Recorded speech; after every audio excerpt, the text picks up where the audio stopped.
Hello and welcome. Back at it again. Jared, Justin, and Alex right after playing the Nintendo Switch for the first time in New York City, the Big Apple. We played a lot of games, and what we're going to do is we're going to talk about all of the games we played in very quick succession. And I'm just going to pass it to one person who I think would be qualified to talking about it.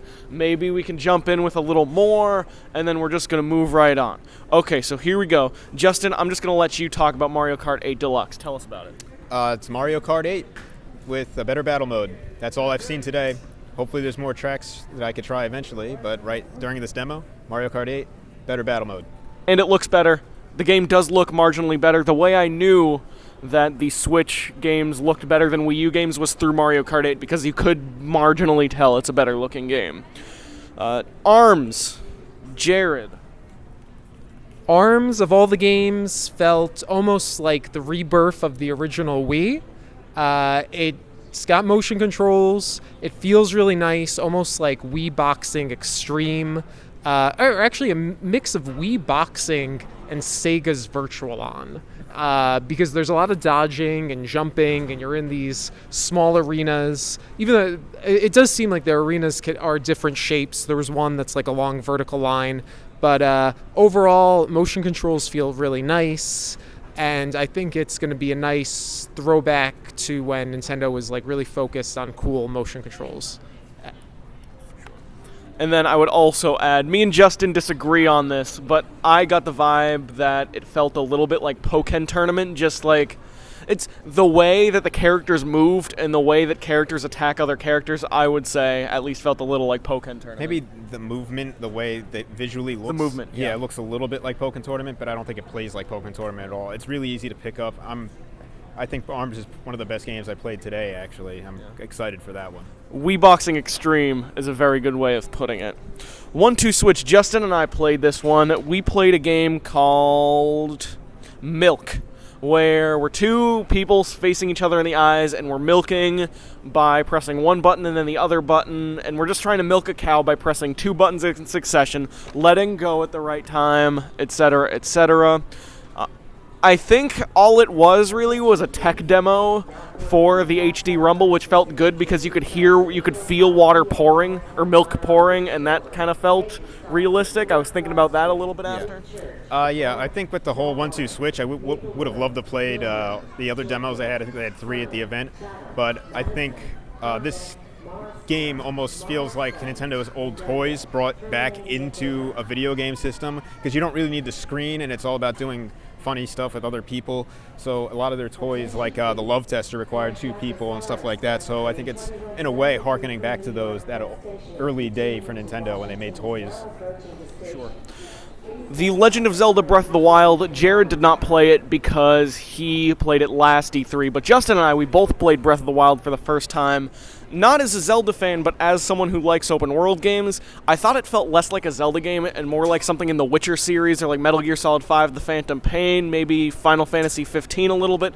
A lot of games that aren't exactly on Nintendo systems, but it harkens back to a lot of other games that aren't open world games, but try to become open world games.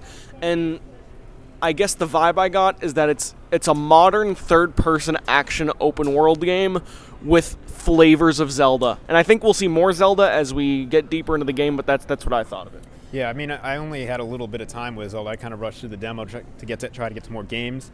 But it looks fun, and it's hard to pinpoint where it's Zelda, because in the demo, I didn't go through any dungeons or anything. I just kind of explored and looked around and climbed up stuff. So I'm going to have to play the final game before I can really give you concise thoughts on that, but I like what I saw. I love Xenoblade Chronicles, and this kind of looks like Xeno Zelda in a way. So I'm looking forward to getting my hands on the final game and being able to play it anywhere on the Switch. Splatoon 2, I will talk about that one because I played it 3 times. I played it twice on the off TV, and I played it once on the TV. With the Pro Control, it feels good. All you need to know is that it's a better playing, slightly better looking version of Splatoon with more clothing options, more guns, but it is very similar to the last Splatoon. I played 6 rounds of the multiplayer. I guess it was 2 rounds per.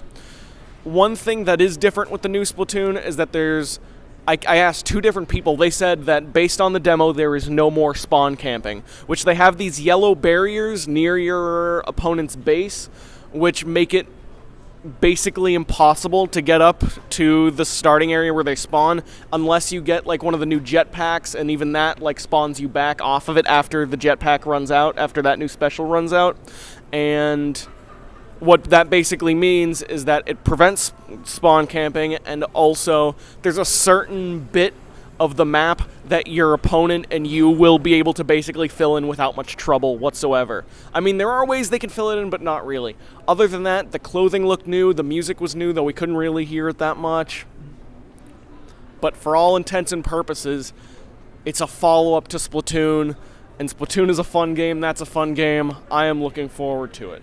Next up, we have Timberclipse, which you played. And Jared played also. You both played it. I'll give it to you, Jared. Timberclipse is pretty fun. It's not actually surprisingly sort of difficult to play. Basically, you play as two little characters, and you have the option to cut the other character, and you basically can form the characters into different shapes. Like one of the more complex levels we played had us having to pop 3 balloons. So first, I basically Justin cut me so that I looked like a hook, and then using the hook, I was able to pull a balloon down, and then we made Justin into we made a sharp end on his body so then he could pop the balloons. It's a very strange game. Yeah, the game requires a lot of teamwork and communication, and it takes a little while to wrap your head around it, but then you have to start like thinking and working with someone else. This is slated to be an eShop game. I don't know how much it should really cost, because I feel like it's going to be difficult to find someone else to play this game with and who is willing to cooperate with you through some of the more difficult times, but it is a fun game. I just don't know how much this game is worth. I'd say probably at most $9.99, which around that area. I think it's $20 that they're selling it for. Really, $20. Well, hopefully there's more content than what we saw today. And that right there is the launch tax. The lady who I was talking to was like, yeah, you can solve the puzzles in infinite numbers of ways. But it really looks like you can solve puzzles in about 2 or 3 ways per puzzle. It's a fun 2 or 3 ways, but it also seems like the depth is relatively limited. Fast RMX, I did not play that. Did you play that? Did not play that. Did not play it. I watched 2 Nintendo reps play it as the event was closing, and they were having the most fun I've ever seen anyone play a racing game at a live Nintendo event. Excellent. So there's a full recommendation, 10 out of 10 official Nintendo World Report review. Just kidding. Just Dance 2017, people were having fun dancing to that, but we did not play Just Dance 2017 because just the way the whole event was structured, it was hard to get into some games, so we just focused on like the important games we know you care about. Skylanders Imaginators, watch someone play that briefly. That looks like another version of Skylanders. Justin actually played Skylanders Imaginators. Let's hear his feelings. You played Skylanders Imaginators? I played Skylanders for about 1 minute. Jared recorded. I didn't know what I was doing. I goofed around. I ran around. I'm assuming it's more Skylanders, and isn't this game already out? So it's on the Switch. That's that. Okay. Ultra Street Fighter 2, The Final Challengers. Jared recorded me playing a minute of that too. And you played it too. I'll hand it to you in a second. I don't know how to play fighting games, so I was really just getting nice footage for Jared. I whipped off a little nice Hadouken, if that's the one that I did. So we'll see. The nice lady from Nintendo whooped my butt, so that's cool. And Justin, you actually played it. Yeah, I'm actually looking forward to this game. I'm a Street Fighter 2 fan. I haven't really gotten to play one in a long time, and I like how they're adding new characters. So I think there's only 2 new characters right now. I don't know if they're going to be adding more than that, but it's Street Fighter 2 with more options. I'm assuming there's going to be like an online mode to this and other features. So I'm looking forward to having fun with Street Fighter 2 again, and hopefully having this new version will get more people interested in it. I'm not the biggest Street Fighter fan, but I could still pull off some Ryu moves. It is a little weird. They're basically just using the HD graphics they made for Street Fighter 2 on 360 and PS3 from like 7-8 years ago. So it's a little lazy on Capcom's part. But hey. Yeah, I didn't get to play those because I have Nintendo consoles, so I'm still looking forward to it. And there you have it. Has Been Heroes. I watched people play it, but I didn't play it myself. Were you in the same camp? Okay, we have no experience with it. You know what I did? I watched someone play it for a second. I saw that the art style wasn't an Alex art style, and I was like going from one game I need to play to another. The trailer looks cool. Other people are saying it's pretty cool. I'm sure someone has coverage on the internet somewhere about it, but that was not a video game we played. I played Super Bomberman R for a second, and that game is Bomberman, which is cool.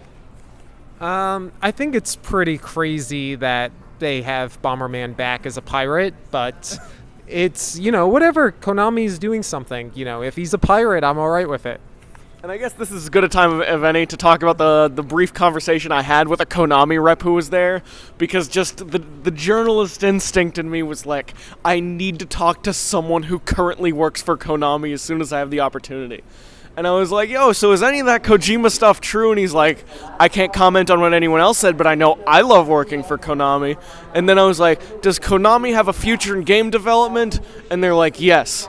And then I was like, does Metal Gear Solid have a future? And they're like, I cannot comment on that at this time. So that's everything I heard from a Konami rep.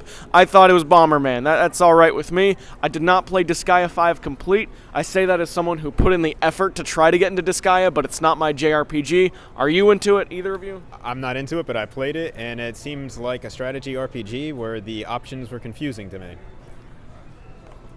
As someone who recorded Justin playing it, it looked nice. It did look nice visually, but I felt like I had to select attack, and then I had to, after selecting attack, I had to reopen the menu and go execute the attack, which I don't know if that's how those games work. I'm not familiar with them, but that just seemed like asking a little too much because I already chose to attack. We hate Disgaea. Sonic Mania. Jared played. As our resident Sonic expert, Jared, tell us all about it. Sonic Mania is a lot of fun. I was having, here's some footage you can look at, but basically, we're recording this in Penn Station, by the way. This Live from Penn Station. Yeah. So anyway, Sonic Mania is a lot of fun. If you don't know about it, there's going to be new stages and old stages, but the old stages have been remixed. I was playing classic Green Hill Zone, and it was really fun going down new paths. The music's awesome. It looks like a lot of fun. So yeah, I'm excited about Sonic Mania. It's going to be fun to have that on a portable. And then I played Pocoyo Tetris as the last game I played before I got out there. You guys did not play it? I did not play it. You didn't play it? Okay, sick. So Pocoyo Tetris. You play Tetris and then you play Puyo Puyo. Tetris, Tetris. Puyo Puyo is basically Dr. Mario, but the rules of the four colors are slightly different. That's basically all you need to know about Puyo Puyo. If you know how to play Dr. Mario, you will pick up Puyo Puyo very quickly.